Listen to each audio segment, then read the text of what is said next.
Imano ka fuli ani tanindi abula jelma kadra talla ka dami radio Kledo ale sumantili ka hama fonko ni mi radio Kledo ka don kibaru ne akene sigle bi kalo kletan ani dure ne trata dondo fevrier kalo kletan duru nango ko ga kletan duru no watula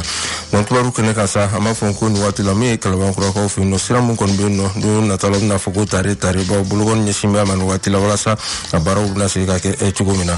watula sa mba minye masina ka o aleni mi nyoro ko lukoni luta na bo minye premier ministre gelam no bu uswa ka sigidala donc ka se ka nya folu ko ni watu lu konla ola watila sama fonko minye comité muslimo no watula no jeglu muslimo mi assise national no siga fo bamu no on buluda ko no baraw bula jelen lu kera ka ba donc wi bera mu wasa ko lu boro faranyo ka no irami enyamaula no ejumna nyamaula no watu lu konla la no mlake minye bi Kledo donc waro atabule ni watu konla la bismillah mi Kledo donc waro kenega me brama trawla al bulu me shwa ko la Jibril Kaba ka kuna funna sam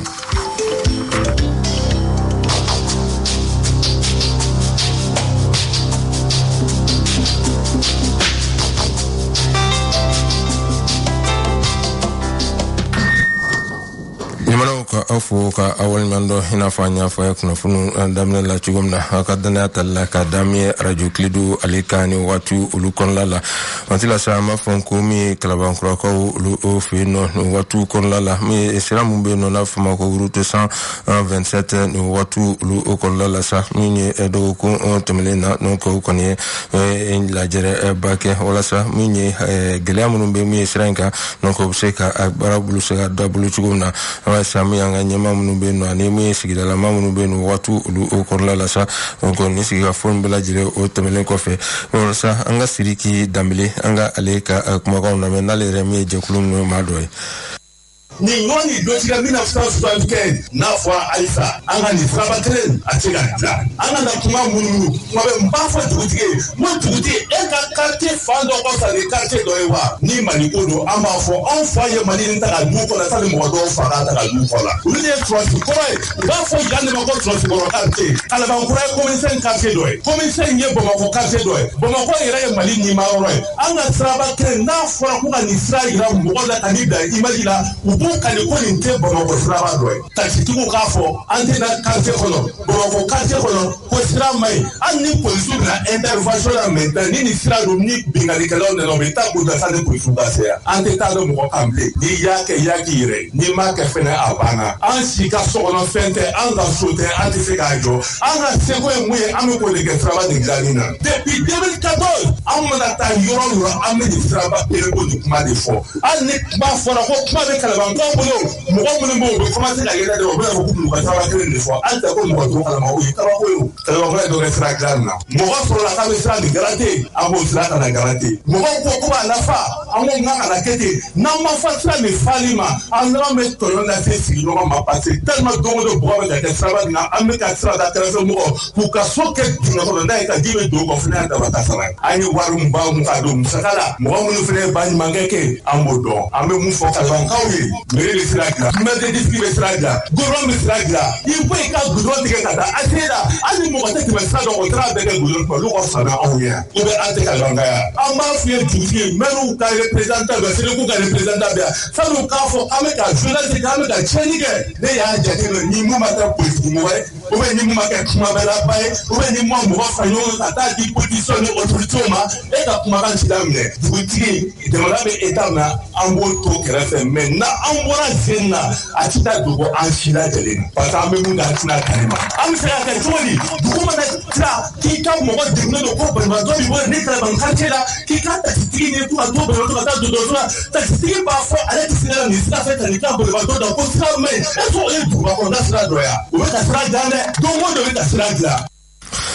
wala ko ferama ni wati la sami siga fo bamu kon ho kulo dali no okera anfe yanno ni watu ula sa siga fo akobe ni ka mi sira soro mi ni bengamu no kuno onko ko ni bo bela jere maka franyo ka ni watu ula fo ma ko commission d'organisation no MRMC Traoré na le bo kon la ni watu la sa angalifka kuma kon ulame président ni premier ministre ya nommé domina pour kanga barake wakati muntu fora antu sirana ankana seka ke kado wakati kononana alhamdulillah anya barake a kera okononana baranyena antara antu jola kanti sekata yoro malikono ansera kata impela malion yu haklina fo fora obede kera rapport synthèse kake rapport ode nanadi gafe ode nanadi fama mapi ole nunu la walieli ode benadam nesisa o gafe mundira bara na koka komo anyini malonka laini ga sabati mba to jamana be gela nguna jamana sabo gela kan to komina do laini mun ga gafe kono ode bara na bla singa na la sonama to na tawla amna ke ubna jekulo na sikisinga o jekulu malaje an gouvernement kala jella ngini mun mina malion fe mba to jamna sa singura ta to mina kala jo olla ngini musa ka blasinga to mina ni munum sa ke kolokelen kono e kolo fla kono sangele kono fuata fo ako kada kaba mba to malombe malikura ko mun fe o sa sigisenga to mina do ali be malion fu ka chesrela e malion fu upora jamana kula kuniti unire yayi ka fu ko ni kuma ngankara guno ne ichesiri mbatu ni malion su aklanti to mina orna ni seda ka gelaye malion ka mbatu ye gelado so gela mbatu saka bota ko jamana ngono malikoka parce que malion ko fo mo ka kuma di malion ngono ko fa kuma di malion mo do malion su aklanti to mina parce que tangi malion makuma gelante saka kele amana ke to ambe jamana do ni ame ko president jamana de bigolo ni ame president jamana do ne be no jamana do ngala ini masabati o jamana do ngake maduma o ro jamana tibulu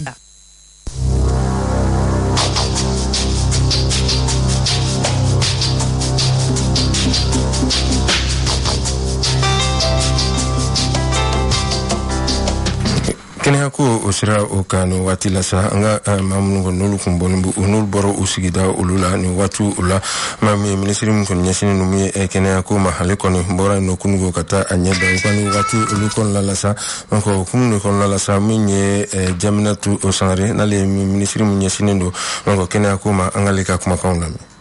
assistance médicale en fait ka quartier mundi sisa brakeli quartier sharia do de be jamana ko ni jamana e sharia en place ka fete munye mununte amo konnala se foite munye ka tu frake de trosola munun jogina kele sinfe donc jamana en fait en place en ka yase ka uluka frakeli ta fu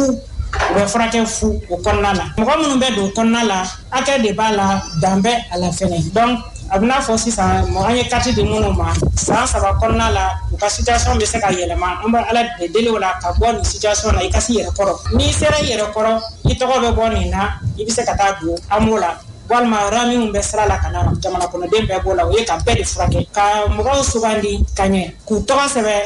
anam konna la unjumende do ya sa ni fein be se ka mesena barsa comme fude do ni fude do nambara be songa ye akola mo do be na wari bu bolo be kalo sarata febe bu bolo ka fude kadi mo chamaye ubuna na karti nyini ya katu yere frake nya fo munyo ko mi ka ke amola ko na no na keni na dron o mando donc ya sa ni ko imbe mesena o da to karti dira mo anya funya mo shi kana mo shi nega kadi ka karti mine jamana e fem blasinka jamana kono de kelengele be ka frakeli be saria do konnal donc be ka tita fan kadi ka frakeli ke o de be ni ko mesena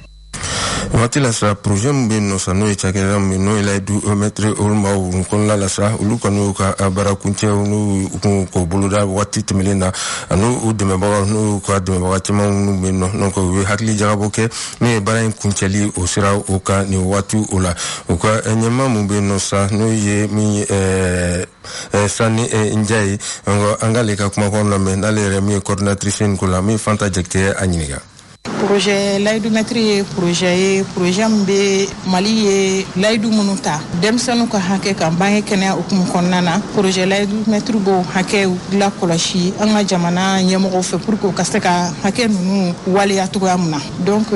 anye ni bara ndamne a ple en kunche yoro de la nyina ye a sanflan donné et projet OAS de va financer et ONG demandon de faire la nyonga ka projet créé no coalition de la société civile pour le le repositionnement de la planification familiale Ebenezer ani Amsoti. Projet in konna na an ye baara caman kɛ parce que projet in yɛrɛ y'a to a dɔnna k'a fɔ ko layidu dɔw taara fɔlɔ bange kɛnɛya hukumu kɔnɔna na o kun dɔnnen tɛ donc a fɛlɛ projet in fɛnɛ sera ka fɔlɔ la société civile ni gouvernement hakilina falen dɔw bɛ o kun t'u ni ɲɔgɔn cɛ fo ka se niveau dɔ ma donc projet in kɛra sababu ye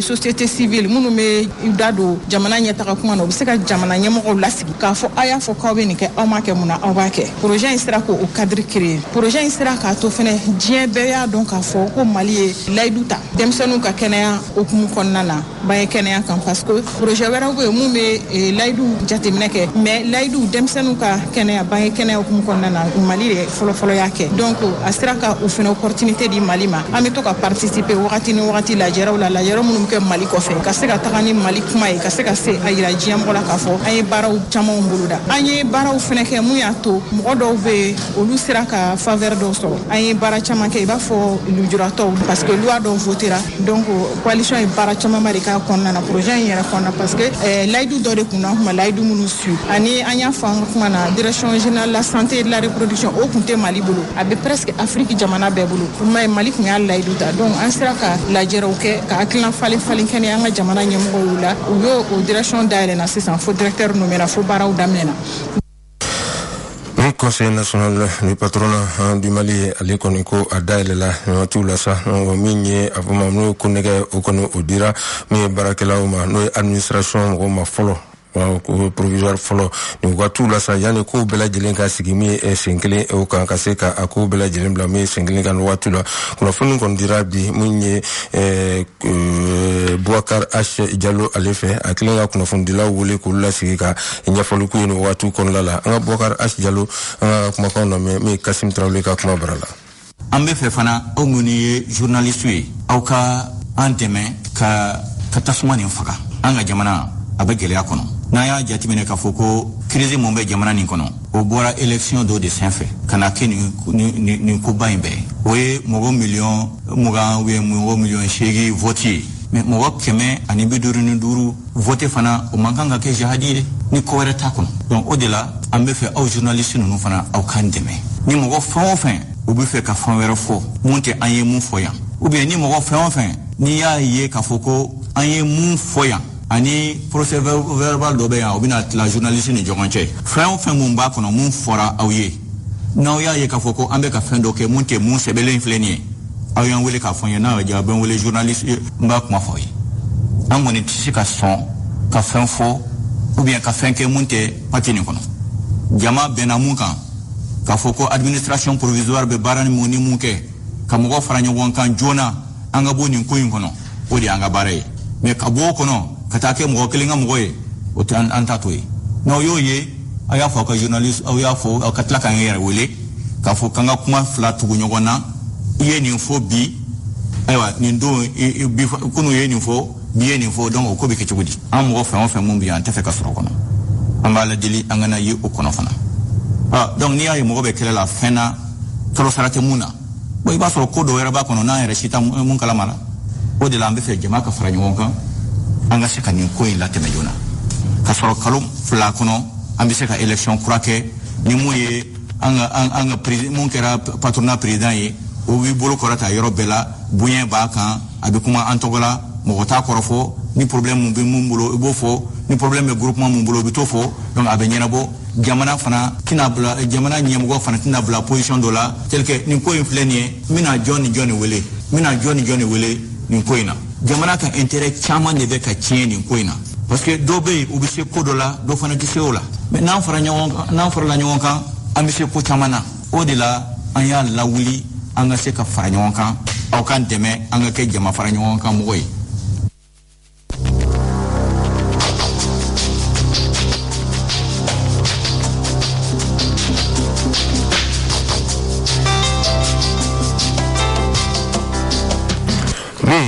Masinakaw ani ɲɛrɔkaw sa min ye sɛnɛkɛla minnu ye nɔ ani u ka baarakɛla olu tɔw sa waati la sa olu kɔni wulila encore ka se min ye premier ministre ma n'o ye Sukɛli Kokala Mayiga ye min ye gɛlɛya minnu b'u kan nin waati olu kɔnɔna la sa ka se ka ɲɛfɔli kɛ u ye nin waati la an ka maa damadɔ ni olu ka kumakan olu lamɛn. Gɛlɛya ninnu an y'a ɲɛfɔ a ye a bɛ tali kɛ mun na fɔlɔ o ye an ka baraji ko ye n'o ye Marakala baraji ye donc baraji bɛ se ka ladon pour que a ka to ka anw jigi fa don nataw la o kɔfɛ problème min dar'o kan o ye insécurité ye aw bɛɛ b'a dɔn k'a fɔ Niger kɔnɔ gɛlɛya minnu kɛra salo ani o nɔkansan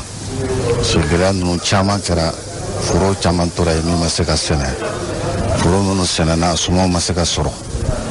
a ma se ka kan an ka baarakɛ masiw ani an ka minɛnw olu jenina o suyɛna an ka musow tɛ se ka taa dɔgɔ ɲini ala an yɛrɛ tɛ se ka sugu jɔ donc o gɛlɛyaba ninnu an y'o bamu ka na ka n'o fɔ premier ministre ye Segu ni ɲɔnɔ cercle bɛɛ a fɔlɔfɔlɔ ye o ye lakana de ye ne bɛ to k'a fɔ ni lakana tɛ yen foyi tɛ yen balo tɛ yen sunɔgɔ tɛ yen dumuni tɛ yen diinɛ tɛ yen foyi tɛ yen donc an ko an m'an jija yanni campagne wɛrɛ ka wuli faut que lakana ka segin ka na je crois que bɛɛ ɲɛ b'a la bi a bɛ ka na dɔɔni dɔɔni a ka doléance filanan ye mun ye ne talen a y'o contrandi que président ko Markara baraji ka bon Mali ma Segu ni ɲɔnɔ cercle fronte Mali bɛɛ ala kan kisi n'an y'a to tan a bɛ san 10 bɔ demande bɛ kɛ gouvernement fɛ u ka se k'a dilan au moins réparation provisoire 3 milliards 500 a ko fo wari ka sɔrɔ kɛra cogo o cogo gɛlɛya kɛra cogo o cogo f'a ka sɔrɔla a demande filanan ye mun ye o ye redevance disɔngɔ ka dɔ bɔ a la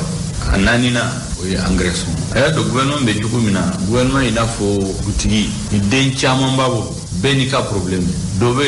gɛlɛya 10 de b'a kan dɔ gɛlɛya 5 dɔ gɛlɛya 20 donc n'i ko k'i bɛ kelen ta ɲɛnabɔ f'a ka sago sɔrɔ i bɛ ɲina to kɔ an tɛ se k'o kɛ o de y'a kɛ yɔrɔ caman la ni gɛlɛya 4 ɲɔgɔn posera an b'a essayer ka 2 min ka gɛlɛn n'a bɛ o ɲɛnabɔ dɔw fɛ ka problème 1 ɲɛnabɔ dɔw fɛ ka 3 ɲɛnabɔ pour que an ka se ka bɔ hakili sigi n'u hakili sigila nɔgɔya bɛ se ka na. USAID ale kɔni ye min ye hakili la jawo bila sen kan baara sira olu ka ni waati la kabiri min san 2021 o waatiw la dilan tɛ dɔwɛrɛ min ye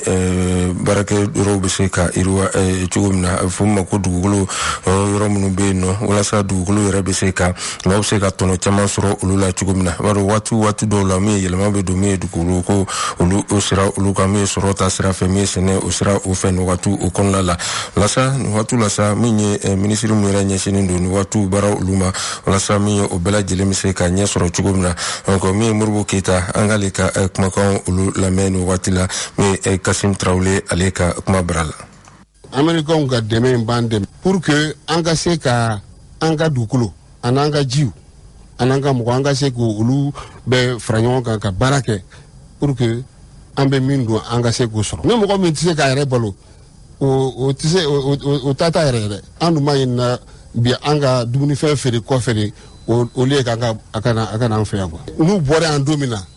a kana kɛ komi ni baara ma kɛ u k'an dɛmɛ olu bɛ ka min kɛ sisan n'u taara o ka continuer baara in bɛ région centre ani région sud fɔlɔ la an tun bɛ sɛnɛ kɛ ni sanji de ye sanji dɔgɔyara kosɛbɛ an b'a ɲini ka dɛmɛ k'an kan pour que sɛnɛ min bɛ kɛ ni ji tonnen ye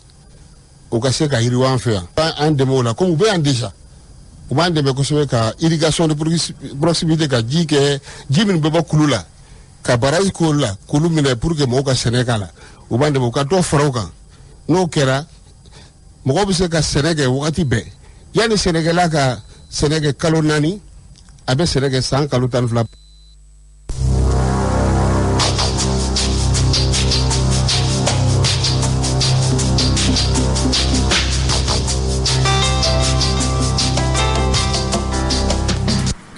mi radio Clédou ale de kungana mi sikasokaw olu fɛ ni waati olu kɔnɔna la mi 103.5 o kan wana don ni waati olu kɔnɔna la sa a fɔ ma ko mun ye so maa minnu bɛ don so kɔnɔ a fɔ ma ko luwansew kɔni waati la mi ye André Traoré ale ye min ɲinini kɛ o baara olu kan gɛlɛya minnu bɛ min luwansew olu kan ni waati la mi ye sotigi yɛrɛ fɛnɛ donc o ba dahirimɛ b'a a la cogo min na donc gɛlɛya caman b'a a ko kɔnɔna la mi André Traoré ale ye ɲinini ba ka kan an ka seereyaw olu lamɛn.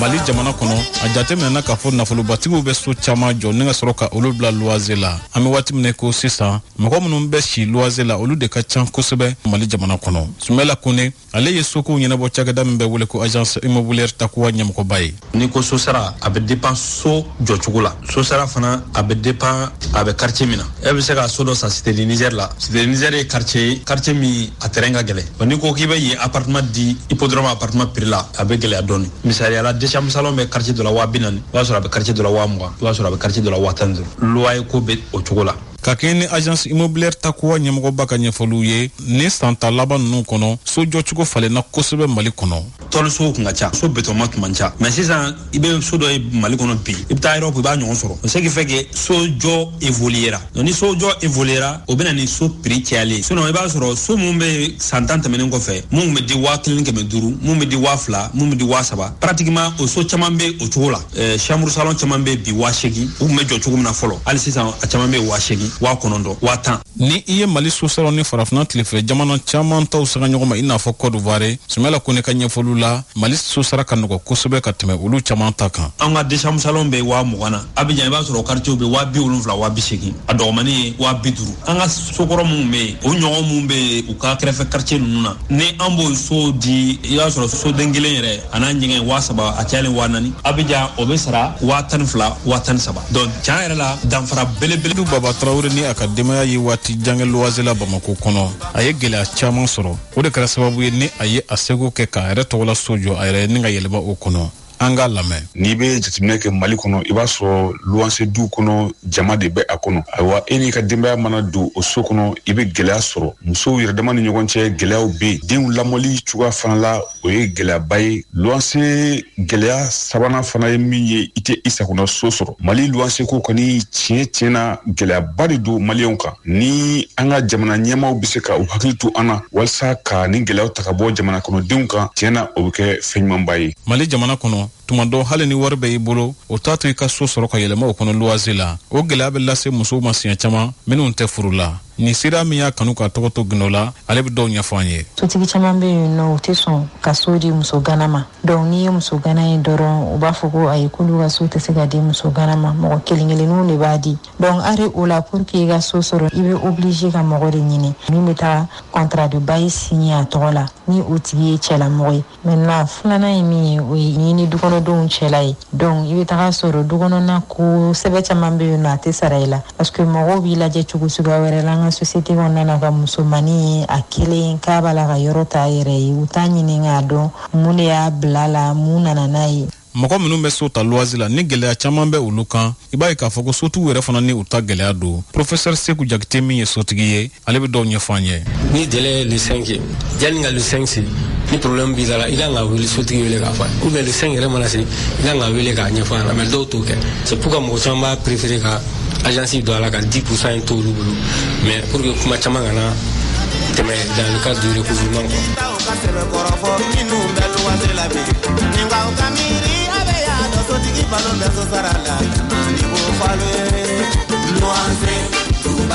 walisa ka nin gɛlɛya ninnu ta ka bɔ luwaze ko la Mali jamana kɔnɔ professeur Seku Jakite min ye sotigi ye ale ka faamuni la jamana ɲɛmɔgɔw kan ka sariya de ta walisa yɛrɛsagokɛ ka se ka dabila a ko kɔnɔ. Sariya de kan ka ta ka hali caution durée fixée quoi par exemple so dɔ bɛ ne yɛrɛ bolo par exemple o caution ne tɛ tɛmɛ 2 mois kan quoi kalo sa wari o 2 mois i b'o sara o ye caution ye maintenant o kun ye dɔrɔn pour que n'i bɛna bɔ a ka lajɛ sisan i ye so utiliser cogo min na ni fɛn dɔ tiɲɛnen b'a kɔnɔ i ye n'o caution ka d'i ma o bɛ kɛ k'o réparer n'a y'a bɔ i ka wari tɔ bɛ d'i ma n'a ma bɔ i bɛ obligé ka so bila i donna k'a to état min na parce que o de fana fɛn bɛ tɛmɛ an ni so saralaw cɛ quoi. Agence immobilière Takuwa ɲɛmɔgɔba Sumela Kone ka faamuni la jamana marabagaw kan ka caman ba bɔ impôt sarata la so sara kan. So impôt sarata ka ca n'a fɔra ko ka so sara impôt sara ka tila ka agence sara i b'a ye sotigiw tɛ foyi sɔrɔ o de bɛ na ni so sara gɛlɛyalen non ni gouvernement y'i sen don a la donc prix ninnu bɛ se ka uniformiser ka se ka a nɔgɔya dɔɔni gouvernement b'i sen don dugukolo ko fana na parce que dugukolo filɛ nin ye dugukolo prix kelen t'a la i b'a sɔrɔ e bɛ dugukolo san bi 40,000 sini e b'a feere 200,000 bon ni gouvernement y'i sen don a la o bɛɛ bɛ cadre ka ɲa foyi tɛ dama tɛmɛ. Yani ka to Mali jamana marabagaw ka sariyaw ta walisa ka luwaze ko sigi sen kan min ka di sotigiw ye olu bɛ taa ɲɛ ka o kɛ wa jamanadenw fana n'u ka gɛlɛya mun u tɔgɔ la. André Inite ni watu la sa fongala aklimande ambela dilema limano ni danse ki bi me kliru donc barula donc ala klo gardiga ga mi bi trata do na kalo klitan duru no février kalo klitan do samba fla anemwa anefla bela jinin jira ka barake nyo fa me bo arsi sali nyama André Traoré chen nyari Kasim Traoré holu josenga bumi barake ketan na la manga jona sini sogoma maro wolo flana watu okonlala amaiza munye Mahamadou Kan analib na nyosro mi nazraka chenyi na homna ke klidu donc baru na follow yemi so ma jona fe mi twar wolo flana watula mi brama Traoré ale blok no mi so akolela Jibril Kabaka kuna funna se awman watila ame do ke alaka malla kanda alaka